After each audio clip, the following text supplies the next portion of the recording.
Common mistake number 1.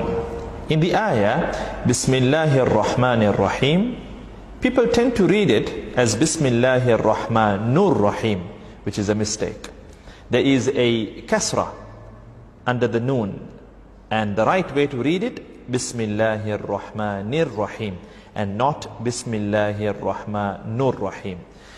Mistake number 2. Alhamdulillahi Rabbil Alameen. In that ayah, people tend to read it at times as Alhamdulillahi Rabbil Alameen, as in they go on to put a sukoon on top of the dal in Alhamd, whilst there's no sukoon there. It's actually a dhamma, where you make the do sound. So the right way to read it, Alhamdulillahi Rabbil Alameen. The wrong way that some people tend to read it, Alhamdulillahi Rabbil Alameen, which needs to be corrected. Mistake number 3 now. Maliki Yawmiddin. Some people tend to read it again with a sukoon. Malik Yawmiddin.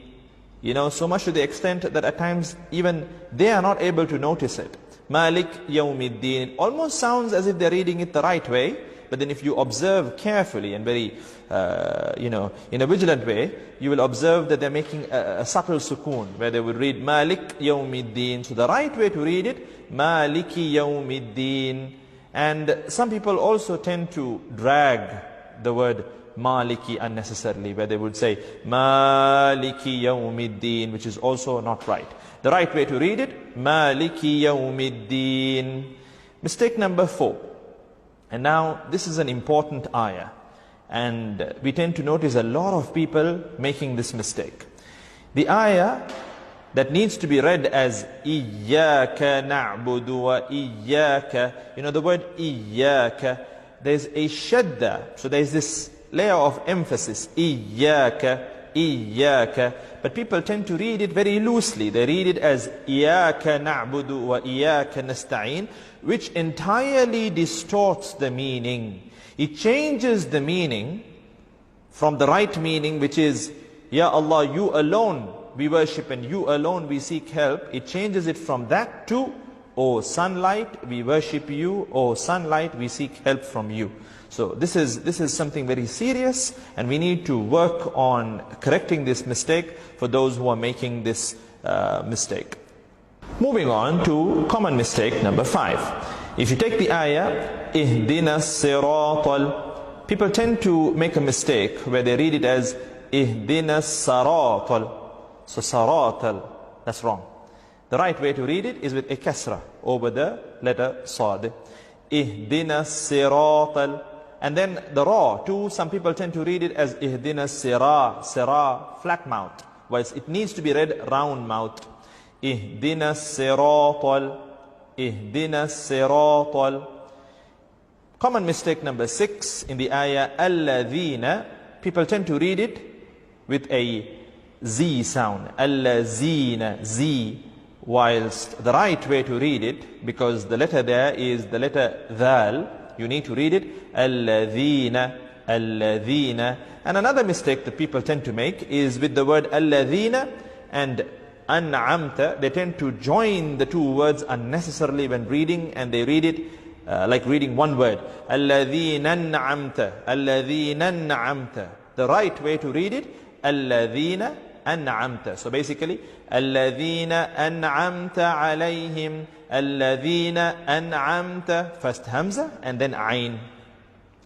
The next mistake, the next common mistake that people tend to make is with the word Al-Maghdubi. So, Ghayril Maghdubi. They tend to confuse the letter Ghayn with the letter Ain. So they tend to read it Ghayril Ma'dubi, which is wrong. The right way to read it, Ghayril Maghdubi, Ghayril Maghdubi. And then the word Dubi, people tend to, in the word Al-Maghdubi, the part Dubi, they tend to read it as Lubi at times, or Dubi with a dal or a lam, whilst the right way to read it is with the letter Dad. So, Ghayril Maghdubi alayhim. And the last mistake towards the end of the surah that people tend to make is with the word Waladda. So there, at times it is read as walad with a dal, or walat with a ta. But the right way to read it, because it's a dad, waladdallin. So غير المغضوب عليهم ولا الضالين. So as you can see, there are common mistakes that we tend to make when reading Surah Al-Fatiha.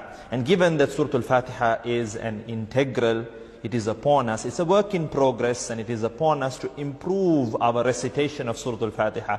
It is important for us to teach our children the right way to read the Noble Quran, to read Surah Al-Fatiha. So why don't you come and join our Quran program?